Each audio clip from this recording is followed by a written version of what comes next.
السلام علیکم ورحمۃ اللہ وبرکاتہ۔ آج ہم لائیں آیت الکرسی کی فضیلت کے بارے میں کہ اللہ کے رسول صلی اللہ علیہ وسلم نے فرمایا، اور یہ بڑی خاص بات ہے، اس کا ہم سب کو ورد کر لینا چاہیے۔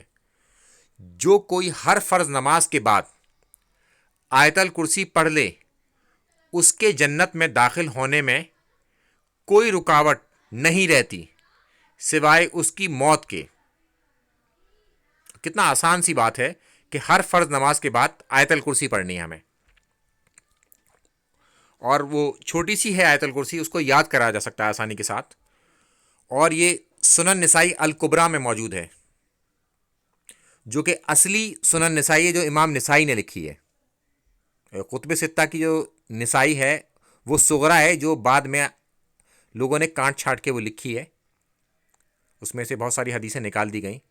الکبریٰ جو ہے یہ امام نسائی کی خود کی لکھی ہوئی کتاب ہے، اور سلسلہ تو صحیحہ میں بھی یہ موجود ہے۔ السلام علیکم ورحمۃ اللہ وبرکاتہ۔